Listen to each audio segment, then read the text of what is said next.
నంద్యాల జిల్లా శ్రీశైలం మహాక్షేత్రంలో రేపటి నుంచి 11 వరకు మహాశివరాత్రి బ్రహ్మోత్సవాలు వైభవంగా ప్రారంభం కానున్నాయి.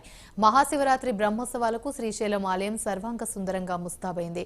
శుక్రవారం ఉదయం 9 గంటలకు యాగశాల ప్రవేశంతో మహాశివరాత్రి బ్రహ్మోత్సవాలు ప్రారంభం కానున్నాయి. కైలాస ద్వారం, భీముని కొలను, హటకేశ్వరం, అటవీ ప్రాంతాల్లో నీటి కోసం 18 ట్యాంకర్లలో నిరంతరం నీటి సరఫరా, 11 చోట్ల 38 ఎకరాల్లో వాహనాలకు పార్కింగ్ ఏర్పాటు, భక్తులకు 35 లక్షల లడ్డూలు అందుబాటులో ఉంచామని ఈవో పెద్దిరాజు తెలిపారు. సహకారంతో ఏర్పాట్లు చేసుకోవడం జరిగింది.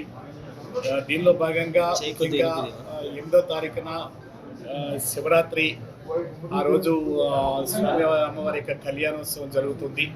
రాత్రి 12 గంటలకి, అలాగే 10 గంటల నుంచి రాత్రి 10 గంటల నుంచి 12 గంటల వరకు కూడా ప్రాకాలంకరణ ఉత్సవం అనేది ఉంటుంది. ఈ శివరాత్రి ఉత్సవాల సందర్భంగా లక్షలాది మంది భక్తులు దేశం నలుమూల నుంచి కూడా ఈ క్షేత్రానికి వస్తారు. కాబట్టి అందరి యొక్క సహకారంతో, వివిధ శాఖల యొక్క సమన్వయంతో అందరి భక్తులకి కూడా, ముఖ్యంగా నడక మార్గంలో వచ్చేటటువంటి భక్తుల్ని కూడా దృష్టిలో పెట్టుకొని అన్ని సౌకర్యాలు కూడా ఏర్పాటు చేస్తున్నాము.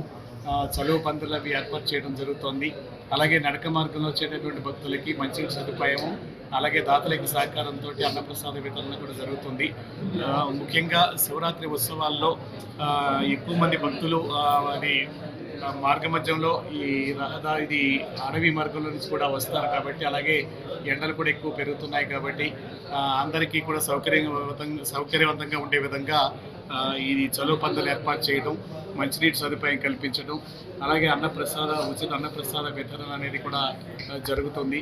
అలాగే లడ్డూలు విక్రయ కేంద్రాలు కూడా అదనంగా లడ్డూ కౌంటర్లు కూడా మనం ఏర్పాటు చేస్తున్నాము. ట్రాఫిక్ని క్రమబద్ధీకరించే విధంగా కూడా చర్యలు తీసుకుంటున్నాము.